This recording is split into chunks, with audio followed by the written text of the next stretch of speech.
ॐ ओंकार बिंदु संयुक्तं नित्यं ध्यायन्ति योगिनः कामदं मोक्षदं चैव ओंकाराय नमो नमः।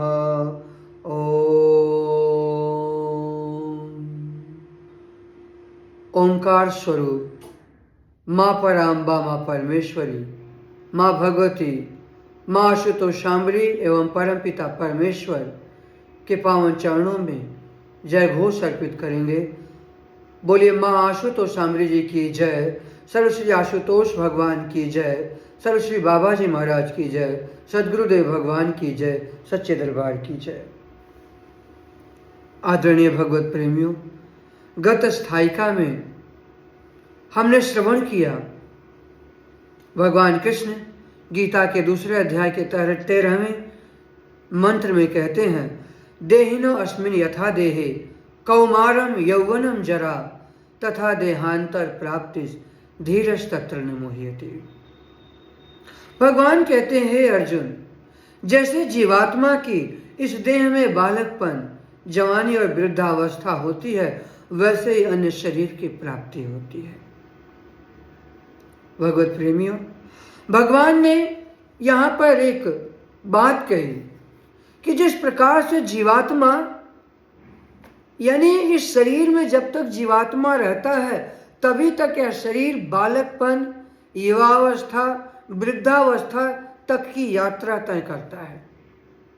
वो जिस यात्रा के जिस पड़ाव पर इस शरीर का त्याग कर देता है, वही उस शरीर की अंतिम अवधि होती है। यदि बाल्यकाल में जीवात्मा ने शरीर को छोड़ दिया, अन्य शरीर को चला गया, तो इसका अर्थ यह हुआ कि उस शरीर की बालकपन में ही मृत्यु स्थिति है और उस शरीर की अवस्था उतनी ही तक थी, वहीं तक की उसकी यात्रा थी। उसी तरीके से अन्य शरीर की फिर प्राप्ति होती है।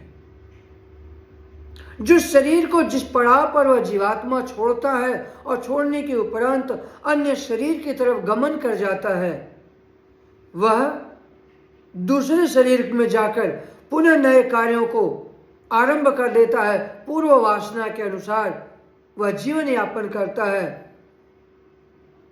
महापुरुष कहते हैं कि धीरज तत्र न मोह्यति, धीर पुरुष उसमें मोहित नहीं होता।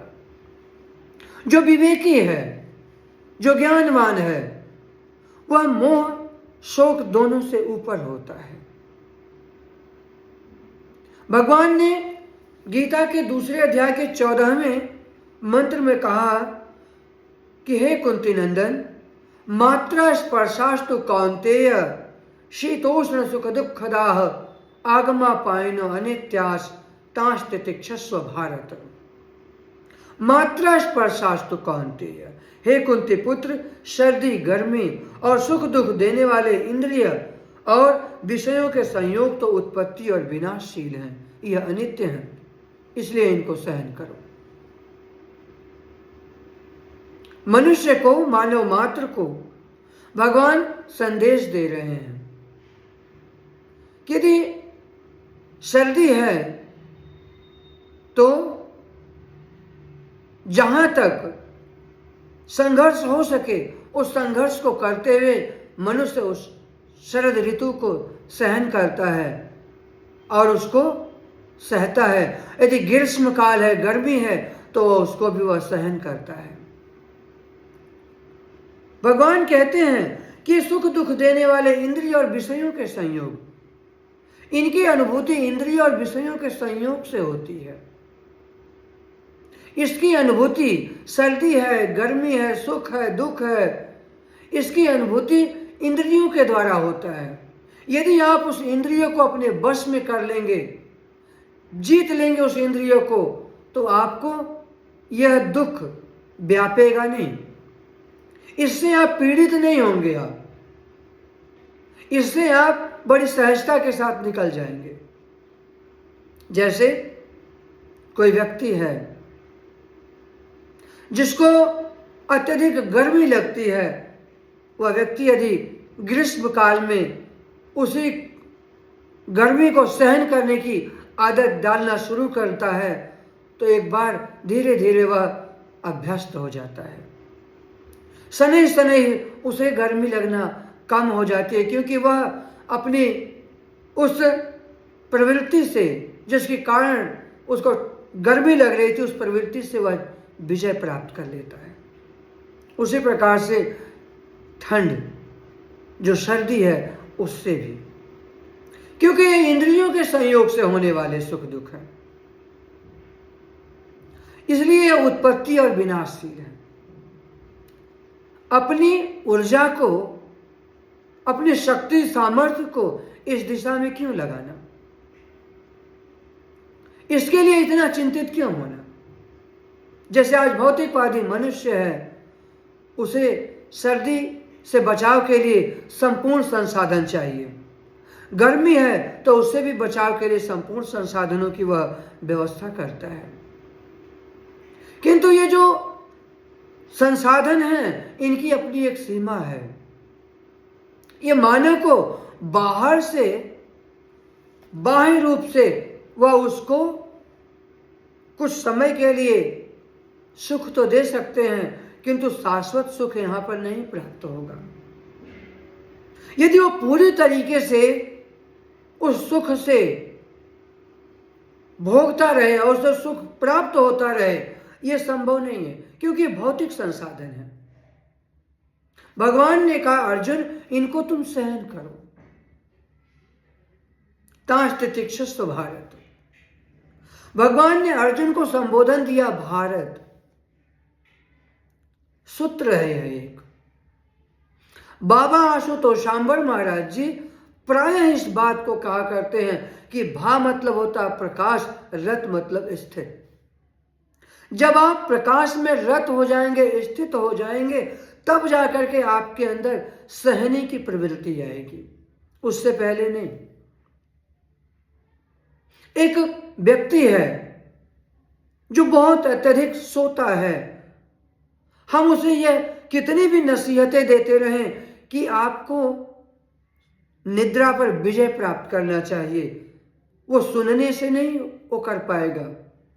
उसको तरीका बताना पड़ेगा कि इस तरीके को करने से आपकी नींद कम हो जाएगी, आप सोने से जो है विजयी हो पाएंगे आप।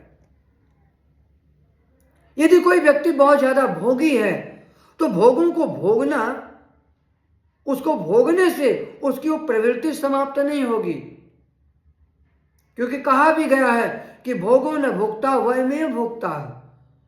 क्योंकि भोगों को हम नहीं भोग रहे हैं, वास्तव में भोग हमें भोग रहे हैं। संपूर्ण सिद्धांत यही बताता है कि आप जिस सुख के तरफ बढ़ रहे होते हैं कि वो सुख मिल जाने के पश्चात आप सुखी हो जाएंगे या आपकी इच्छा समाप्त हो जाएगी, ऐसा नहीं है। जिस तरीके से अग्नि में घी डालने से आग अत्यधिक प्रचंड होती चली जाती है, उसी तरीके से उन इच्छाओं की तरफ भागने से वो इच्छाएं समाप्त नहीं होती, इच्छाएं प्रत्युत और दिन प्रतिदिन बढ़ती ही जाती हैं। इसलिए उसका समाधान क्या है? उसका समाधान है कि उसको समूल रूप से उसका त्याग कर दिया जाए, उसको छोड़ दिया जाए, पूरी तरह से उसका त्याग कर दिया जाए। भगवान कहते हैं तांश तितिक्षस्व भारत, उनको तुम सहन करो। अब सहेंगे कैसे? सहने की प्रवृत्ति आत्मिक स्तर पर आती है। जब आप आत्मीय स्तर पर स्थिर होंगे तब जाकर के आपको सहने की शक्ति सामर्थ्य प्राप्त होगा, क्योंकि मन के स्तर पर, जो बुद्धि के स्तर पर चलता है, वह तो बटोरने में, संग्रह करने में विश्वास रखता है, किंतु आत्मावान जो होता है वह बटोरने में नहीं, वो त्यागने में विश्वास रखता है, क्योंकि वो जानता है कि त्याग में सुख है। चाहे सर्दी है या गर्मी है, सुख है या दुख है, उन दोनों स्थितियों में अगर वह सम रहना सीख जाता है तो वह पीड़ित नहीं होगा, वह परेशान नहीं होगा। इसलिए भगवान कहते हैं कि हे अर्जुन तांश तितिक्षस्व भारत, इनको तुम सहन करो।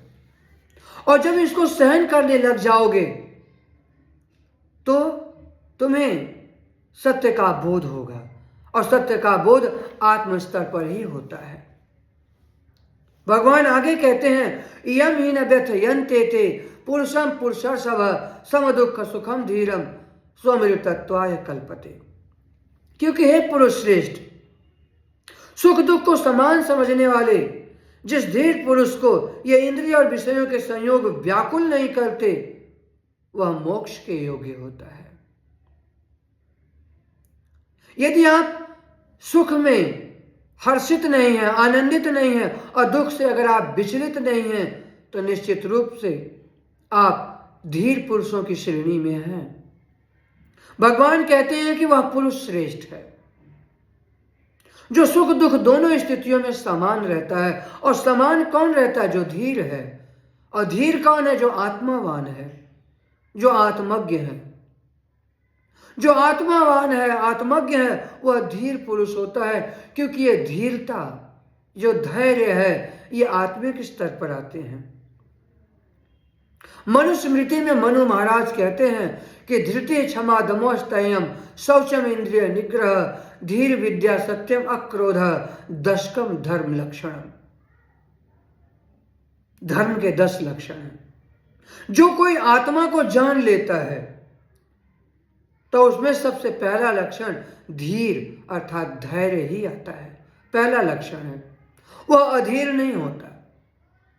एक सामान्य सा व्यक्ति है, एक सांसारिक मानव है, जो हर स्थिति में चिंतित, मन स्थिति विच्छिन्न होते ही वह अधीर हो जाता है। किंतु जो विवेकी है, जो ज्ञानी है, वह पल प्रतिपल यह विश्लेषण करता रहता है कि मैं इस पांच भौतिक संसाधनों से विचलित या इनसे संलिप्त क्यों हो रहा हूं। वह इस पर दृष्टिपात करता है। इसलिए जो धैर्य है, यह धीरता का यह पहला लक्षण है, धृति। जिसके पास धैर्य होगा, क्षमा भी वही कर सकता है। धृति। दूसरा लक्षण है क्षमा। तीसरा लक्षण है दम, अपने आप को बस में रखना, अपने आप को नियंत्रण में रखना। अस्तेयम, असत्य का आचरण नहीं करना। शौचम, बाहर और भीतर से पवित्रता का निर्वाह करना। केवल शरीर से पवित्र नहीं रहना, बल्कि मन और बुद्धि के स्तर पर भी पवित्रता के संपूर्ण मूल्यों को जी कर दिखाना कि हम भीतर से भी पवित्र हैं। और अगला लक्षण शौचम, शुचिता, पवित्रता, इंद्रियों को बस में रखना। क्या देखना है, क्या नहीं देखना है, इसका निर्णय ज्ञानी स्वयं लेता है। क्या भोगना है और क्या ग्रहण करना है, इसका निर्णय ज्ञानी स्वयं लेता है। ये धर्म के लक्षण उस धीर पुरुष के अंदर आते हैं जो धैर्यवान है, जो आत्मावान है। और वह फिर अमृतत्वाय कल्पते, वह मोक्ष के योग्य हो जाता है, वह मोक्ष का अधिकारी कहलाता है। आगे भगवान कहते हैं कि नासतो विद्यते भावो ना भाव विद्यते सतः उभयोरपि दृष्टोन्तस तो नयोस तत्वदर्शी भी। ना सतः विद्यते भाव, असद वस्तु की कोई सत्ता नहीं है। जो असद है उसका कोई अस्तित्व ही नहीं है। असद वस्तु की कोई सत्ता नहीं है। और सत्य का कभी अभाव नहीं रहता। सत्य हमेशा है, सर्वत्र है सत्य। सत्य को परखने वाली आंख होनी चाहिए। श्रीमद् भागवत महापुराण में महर्षि वेदव्यास जी पहले श्लोक में लिखते हैं, सच्चिदानंद रूपाय विश्वोत्पत्त्यादि हेतवे तापत्रय विनाशाय श्री कृष्णाय वयम नुमः। सच्चिदानंद, सत्य चित आनंद। सत्य सर्वत्र है, चित मौन है, आनंद अप्रकट है। सत्य जो है वह सर्वत्र है। किस रूप में? तत्व रूप में, प्रकाश रूप में, ऊर्जा के रूप में वह सत्य सर्वत्र विद्यमान है। और वो दिखाई क्यों नहीं देता?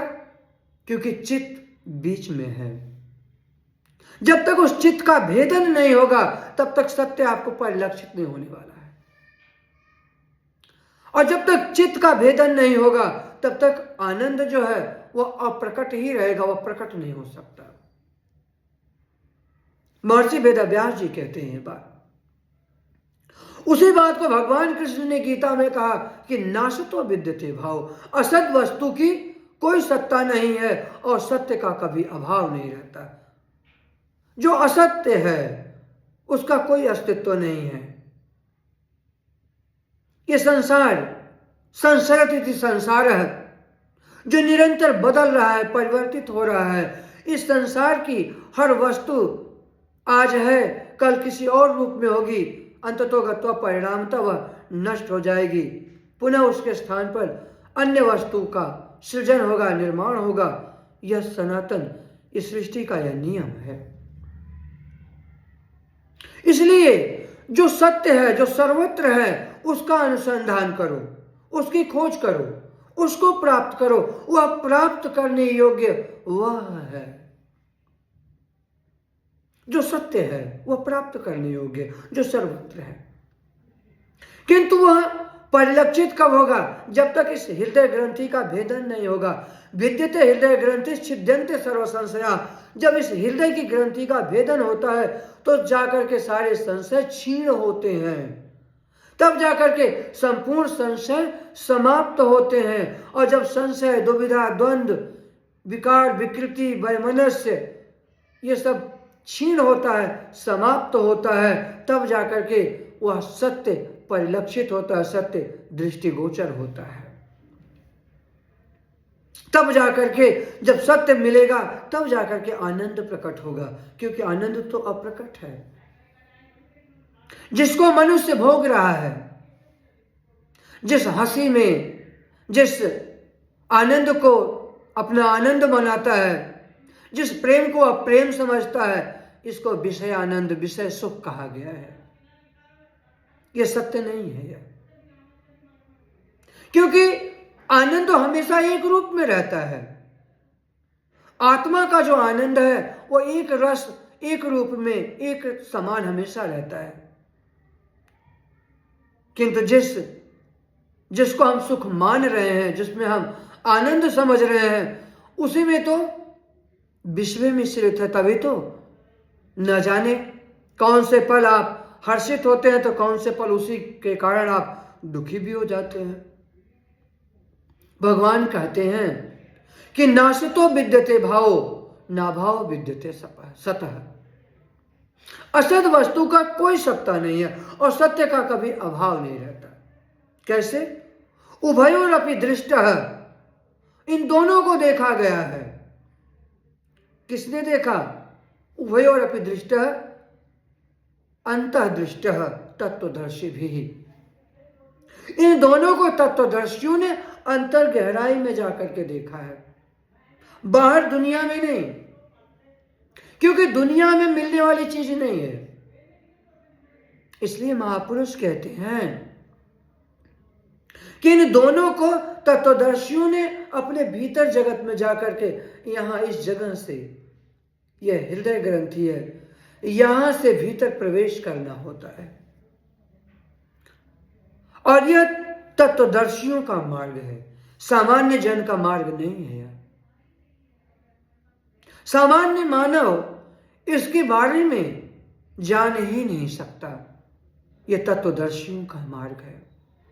इसी मार्ग को कहा गया है महाजनो येन गतः स पंथः। यह एक ही मार्ग है, इसी मार्ग से समस्त महात्मा जन, श्रेष्ठ जन इसी मार्ग से गए। यह वही मार्ग है, यह ज्ञान मार्ग है।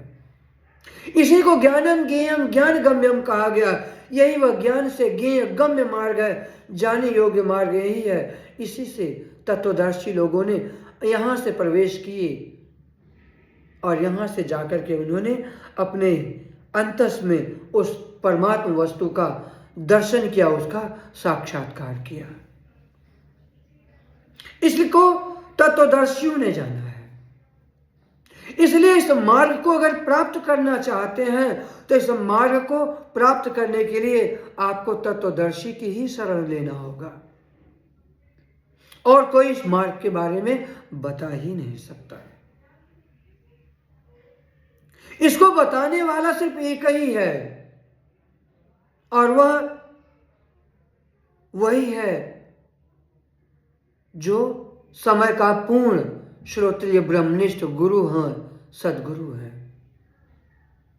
यह गुरु का मार्ग है।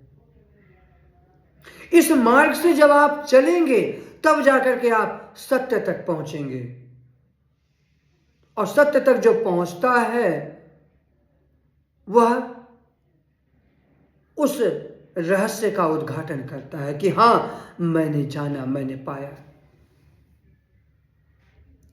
अर्जुन ने गीता के 4 अध्याय के 34वें में जब भगवान से कहा कि मैं आपको किस प्रकार से जानूं, तब भगवान ने कहा तद्विद्धि प्रणिपातेन परिप्रश्नेन सेवया उपदेक्षन्ति ते ज्ञानम ज्ञानिनः तत्वदर्शिनः। उस विधि को पहले जानो तुम, तद्विद्धि प्रणिपातेन। उस विधि को जानने के लिए पहले प्रणिपात भाव से, समर्पित भाव से आप ऐसे तत्वदर्शी की शरण में जाओ। वे तत्वदर्शी संत सद्गुरु, वे महापुरुष तुम्हें तुम्हारे अंतर्घट में ही उस रहस्य को प्रकट करके दिखला देंगे, बता देंगे। वो जिसको बाहर ढूंढ रहे हो वह बाहर नहीं मिलेगा। यह सत्य है कि वह परमात्मा चराचर में विद्यमान है, सृष्टि के कण कण में उसी का प्रकाश है, सृष्टि का कण कण शंकर है, किंतु हम उसको पाना चाहते हैं तो उसको पाने के लिए हमें उसकी शरण में जाना होगा जो समय का पूर्ण गुरु है, सद्गुरु है, जो हमें उस विधि को बताने की क्षमता रखते हैं। भगवान ने आगे कहा अविनाशी तो तद्विद्धि येन सर्वमिदं ततम् विनाशमव्ययस्यास्य न कश्चित् कर्तुम् अर्हति। अविनाशी तो तद्विद्धि, उस अविनाशी को तुम पहले जान लो। जो अविनाशी है उसको पहले जानो। अविनाशी तो तद्विद्धि, जो अविनाशी है, जिसका कभी नाश नहीं होता, वह हमेशा रहता है, शाश्वत है, परमात्मा का सनातन अंश है। जिस तरीके से परमात्मा हमेशा सत्य प्रकाश स्वरूप में दृष्टिगोचर होते रहते हैं, उसी तरीके से उनका जो अंश है, जो जीवात्मा है, वह भी उसी तत्व में परिलक्षित होता रहता है। उसी के द्वारा येन सर्वमिदं ततम्, उसी परमात्मा वस्तु के द्वारा ये संपूर्ण चराचर व्याप्त किया हुआ है। उसी के सामर्थ्य से, उस परमात्मा सामर्थ्य के द्वारा ये संपूर्ण चराचर दृश्य वर्ग व्याप्त है, अर्थात वह परमात्मा से ओतप्रोत है। इस अविनाशी का विनाश करने में कोई भी समर्थ नहीं है। भगवान ने कहा हे अर्जुन, इस अविनाशी का विनाश करने में कोई भी सक्षम नहीं है। क्यों? क्योंकि विनाश जिसका जो करना चाहता है, मान लिया जाए प्रयास करता है जिसको मारने के लिए, वो सारे के सारे प्रयास उसके अपने बनाए हुए हैं। और जो आत्मा है वह तो परमात्मा का हिस्सा है, उसका भाग है, वह उसको वह कैसे क्षति पहुंचा सकता है। इसलिए संतों ने, महापुरुषों ने कहा कि उस आत्मा को जानो। आत्मानं चेद विजानीयात् परम ज्ञान धुताशयः। जो आत्मा को जानता है वह परम ज्ञान को जानता है। विजानीयात्, विशेष प्रकार से जानता है। वही परम ज्ञान है। क्योंकि देहम पुषणाति लंपट है, जो शरीर का भरण पोषण करते हैं वे तो लंपट हैं, लंपट कहा है उन्हें। शुक्ल यजुर्वेद के 40वें अध्याय के पहले मंत्र के माध्यम से ऋषि कहते हैं कि ईशावास्यमिदं सर्वम यत् किंच जगत्याम जगत तेन त्यक्तेन भुंजीथा मा गिलधर कस्य स्विद्धनम। ईशावास्यमिदं सर्वम, सृष्टि का चराचर सब कुछ ईश्वर से व्याप्त है। ईशावास्यमिदं सर्वम, परमात्मा ने अखिल विश्व ब्रह्मांड को अपने आप में समाविष्ट कर रखा है, अपने आप में ढक लिया है, व्याप्त कर रखा है। यत् किंच जगत्याम जगत, जो कुछ भी है संसार में, कोई वस्तु अगर स्थिर है तो उसको स्थिर रखने वाली भी वही शक्ति है। वो हमेशा एक रूप, एक रस, एक रंग में रहती है।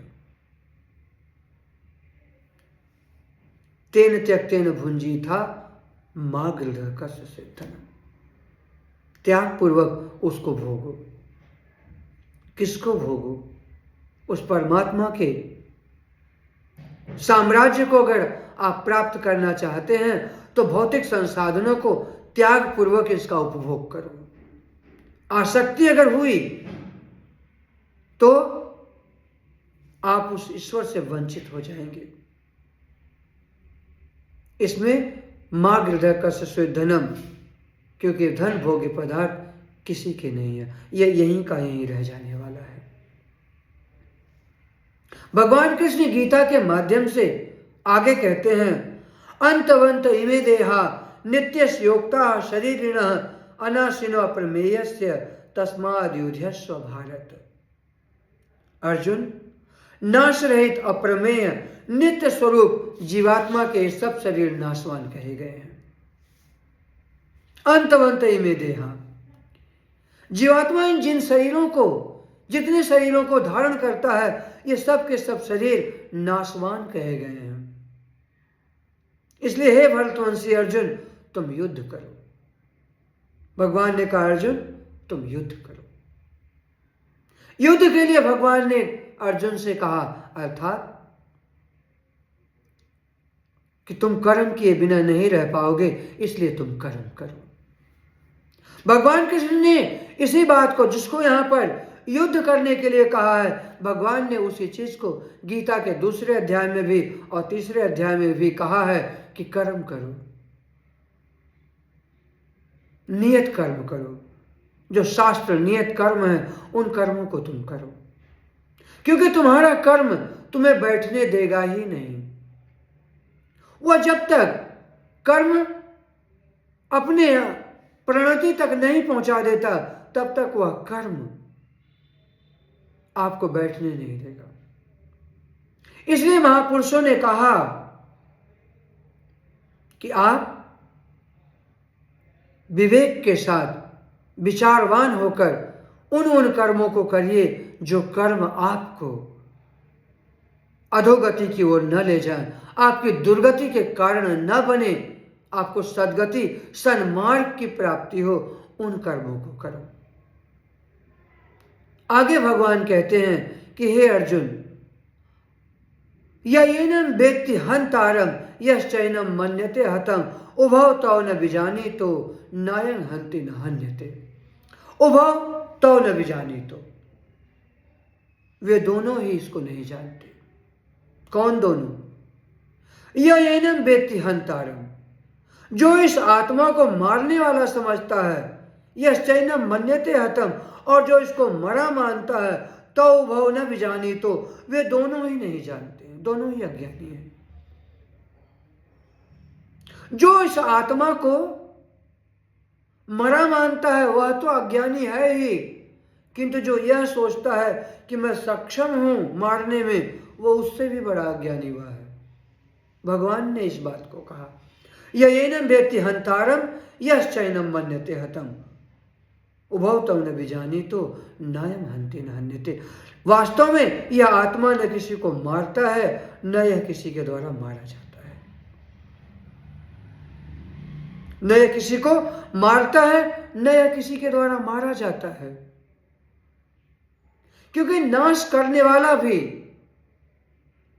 अगर मन, बुद्धि, ज्ञान इंद्रियों, कर्म इंद्रियों, सक्षम शारीरिक भौतिक शक्ति के द्वारा यदि वह समझे तो यह नाशवान है, पंच भौतिक है, इनका अंत सुनिश्चित है, एक दिन यह समाप्त हो जाएगा।